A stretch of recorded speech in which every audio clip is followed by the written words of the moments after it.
Om Shri Ganeshaya Namaha Om Vakratunda Mahakaya Surya Koti Samaprabha Nirvignam Kurame Deva Sarva Kareshu Sarvada Om Ganganapate Namaha Om Gurur Brahma Gurur Vishnu Gurur Devo Maheshwaraha Gurur Sakshat Param Brahma Tasmai Shri Gurave Namaha Om Namo Narayanaya Om Namo Bhagavate Vasudevaya Om Namah Shivaya Om Shri Swami Narayanaya Namaha Shri Lakshmi Narayanaya Namaha Shri Radha Krishnaya Namo Namaha Om Shri Narnaرايणाय Namo Namaha Om Shri Hanumate Namaha. Welcome to Nitya Satsang. Today is the 29th of October 2024. I want to offer my prostrations to all the sages and to Bhagavan God residing in the heart of every being. We are continuing our exposition of some of the basic ideas of Vedanta before we move ahead into our analysis of the verse 77 as subsequent verses. One of the key points to keep in mind is that this life that we have, it is an unfolding phenomena. Every moment is a new moment. Every moment is a new anubhav. That is the fact of life. That is grace. That is krupa. That we are moving through one experience after another. Well, how is that even happening? How does it happen? So Vedantic masters realized that everything that is experienced by the individual is a creation of energy. It is a creation of Mahashakti, Prakriti, for each Jivatma. And that's what's interesting. So what Shankaracharya ji and all the other great sages, what they have said is that this entire creation, it is a projective power. It is it is a type of dream of God. God is dreaming it. Very interesting. What a concept that is. And then they went further to say that who we are is essentially the same as that Paramatma. This is the Advaitic understanding. Because in Advaita Vedanta, there's really no difference between Atma, Akshara Brahma, Paramatma, Mahamaya, anything. There's no duality at all. There's only the one. That is why it is called Advaita. Dvaita means two. But our Anubhav, experience in life, is all dualistic. So to awaken to that Atma Tattva, because the Atma is the actual Swarup of who we are, to actually discover that, the only thing that we have, the only instrument we have is our internal mechanism of the mind. That's all we really have. Of course, we have this body and the senses, but that's within the purview of the mind also. That's all we have. Now, we have a choice. We can continue to live our lives, meaning human beings, with an externalized focus. And with that externalized focus, to move through the three avasthas and just to experience this worldly phenomena. And then the body will perish. And then what happens after that? According to the Sanatana Dharma, the Jivatma will get another experience in another body. And this continues like this. It can go into the Swarga Lokas, it can go into the Narka Lokas, it can come back into the species of the world. It'll stay within the Brahmand. It will stay like this. This is the idea. This is difficult to even understand or even explain. We don't even understand our life the way it is right now, with all the technological development, scientific development. With the question of reincarnation, metaphysical transmigration into different species, these things are beyond anybody's understanding, unless you are in Samadhi. If a person goes into Samadhi, and by the grace of Paramatma, this entire cycle of Prakriti can be observed. And Vedavyasji, one of the big acharyas that they consider to be the main guru in the Sanatana Dharma, he spoke everything, the Bhagavatam and the Puranas and the Upanishads and all, from Samadhi. It is called Samadhi Bhasha. So Srimad Bhagavatam or the other Puranas, all 18 Puranas, there is some, more symbolic aspect to it, no doubt. But there's a metaphysical truth behind it also. It's the same truth that is in the Upanishads, the Puranas, but they're in story form. It's easier to understand the story, but it's not just a story. There are the Ishvaras, Brahma, Vishnu, Shiva. They actually are beings, just like how we are beings. We're also a being. A dog is also a being. A bacteria cell is also a being. A frog is also a being. It's not just symbolic, it's actually there. Similarly, there are beings much, much beyond human being. But we cannot see them unless you go into Samadhi. Like, for example, there's the planet Mars, or there's the planets that we can see. There's life everywhere there. The moon has life, the sun has life, but not this kind of life. In the Bhagavatam, it is said that the souls that are living on the moon have a lifespan of 10,000 years. There are souls living inside the sun. Think about this. So if the Brahmand has life everywhere, just like in our planet, in our house, there are so many tiny little bacteria cells on our body, on our hair. We cannot see them in our stomach, E. coli. These discoveries are there through the senses. But this is beyond the senses.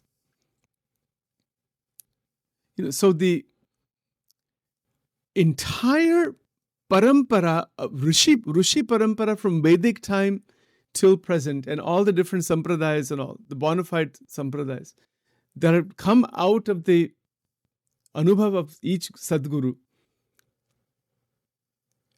they are actually completely synchronized. Now, to prove this, someone would have to spend a year with me. I could prove it to you. I have all the material for that, most of the material, to prove this point. It's not something I can prove in even a few months. What do I mean by that? If you take any verse of Vivek Chudamani, so this is interesting. Take any verse of Vivek Chudamani, and take any verse of Bhagavad Gita, and take any statement of Gnaneshwar Maharaj, and take any statement of Tukaram Maharaj, and take any statement of Shriji Maharaj, Vachanamrut, and take any statement from the Ramayana, and take any statement from the Bhagavatam, randomly take any statement from any of these that I just mentioned, and there is a beautiful connection. See, how is that possible? See, people don't realize this. Even our devotees in Sanatana Dharma don't realize this fact, that whatever Ramanujacharya wrote, Shankaracharya ji wrote, Madhvacharya ji, Nimbarkacharya, kitne granth, kitne shastra, kitne commentaries are there. But what the original darshan shastras have written, the saints that have spoken from Anubhav, my God, there's no contradiction. Absolutely. Sachin here is 53 years old, been studying for the last 25 years, 30 years, maybe these things. There's people who are very advanced in this, obviously. We do what we can with whatever intelligence and, we have, because whatever is there, but there is this interconnection, and it's not contradictory. And the real miracle is that a scripture like Vachanamrut, and you will find other scriptures also along those lines, but Vachanamrut ka jo ek magic kya hai isme, that you can pull any scripture from anywhere and you will find a link inside Vachanamrut. That definitely. And of course, same thing is true with the Gita. Why is that the case? How can that be? How can that be? Different people from spanning thousands of years. Oh, I think this. So how can this be? This is so interesting. And see, those who are scholars of the scriptures, who have spent, 25, 30, 40, 50, their entire life, it is, this tradition spans hundreds and hundreds of years. I was looking at a scripture yesterday called Tattva Chintamani, written from Bengal, in the state of Bengal. It is so amazing, actually. And I do want to talk about that at some point. But the point is that in chapter 6 of that scripture, it is called Shat Chakra Nirupan. Now, I'm going to cover this in detail in the Vachanamrut recordings. The scripture is written, the commentaries on that scripture written in 16th century, the scripture was written in 12th century. And there have been massive amounts of contemplation for hundreds of years on that one Shastra. And that Shat Chakra Nirupan is the 6th chapter in that original Tattva Chintamani scripture. And that 6th chapter is describing the 6 chakras and the entire detailed knowledge of the different nadis and all that from a yogic point of view. Now, this understanding that is in that scripture that is from the 12th century, if in Garada Pratham number 49 Vachanamrut, Shriji Maharaj has talked about these 6 chakras and about Golok and Vaikunta and Antardrishti. To understand that one paragraph of Vachanamrut, one would have to go through that 6th chapter in that 12th century scripture thoroughly, every single verse, unpacking it to understand just one line from that Garada Pratham 49 Vachanamrut. See the connection. It's mind-boggling how this is connected together. It is an indication that the entire Sanatan Dharma is coming out of Anubhav. It is not coming out of intellectualization.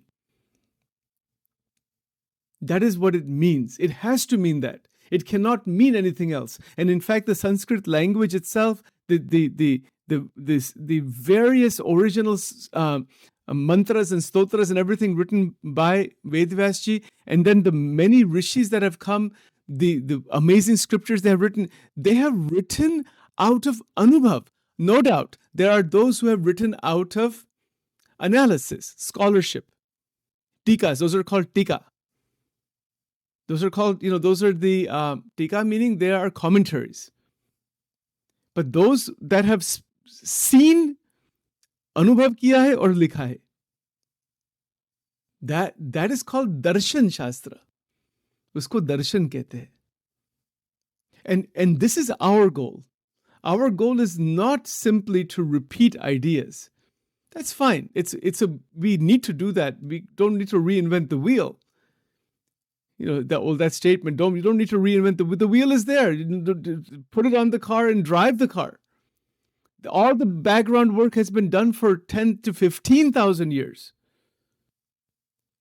But now all that is required is to drink the rasa. Ras pina hi hai isme. Isiliye,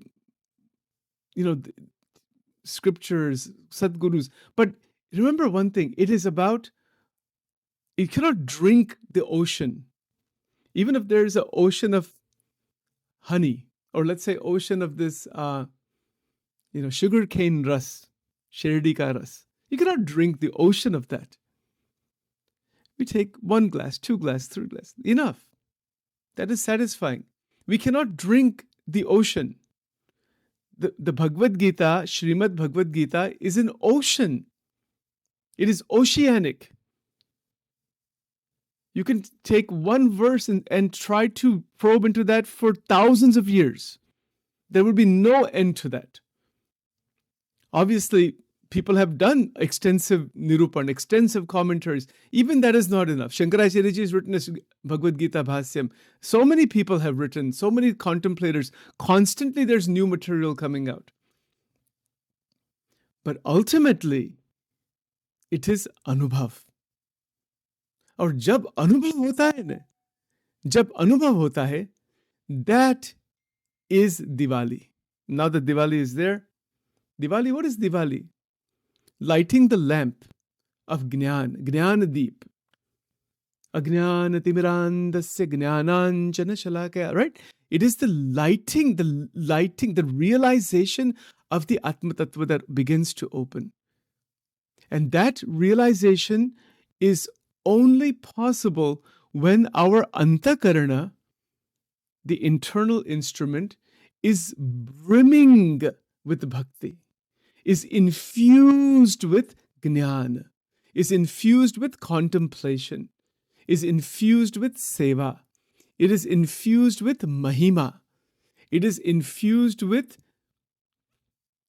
removing the aviveka, removing everything that doesn't come into alignment with the highest of realization, de-identifying with that which is asatya, and staying in the consciousness of that which is sat, chit, ananda. This is called Diwali. You can take any parva, any utsav, Diwali, Ramnavami, Janmashtami. Iska meaning ek hi hai. It doesn't matter. And then it's not even a question of those time periods. Every moment of life is Diwali. There's a bhajan by Brahmanand Swami, Raja Mare Din Din Diwali Re. It's in the YouTube, you can see. Every day is Diwali when the realization occurs. Right? Took a little extra time here. Let's do the closing mantra, then we'll continue on this further tomorrow. Om Dhyanamulam Guror Murtihi Mantramulam Guror Vakyam Pujamulam Guror Padam Mokshamulam Guror Krupa Om Kara Charnagatam Va Kayajam Karmajam Va Shravananajam Va Manasam Va Paradam Vihitam Vihitam Va Sarvametat Shamasva Jai Jai Karunabde Shri Mahadeva Shambho Om Divalingaya Namaha Urdhvalingaya Namaha Anandalingaya Namaha Chandraya Namaha Suryaya Namaha Nakshatra Vigramate Namaha Om Kalakantakataya Namaha Om Navachakrangaya Namaha Om Brahmacharine Namaha Om Paramahansaya Namaha Om Namo Bhagavate Vasudevaya Om Namo Bhagavate Rudraya Om Namah Shivaya Om Hrim Swaha Om Durge Durge Rakshini Tha Tha Swaha Om Shri Radha Krishna Arpanamastu.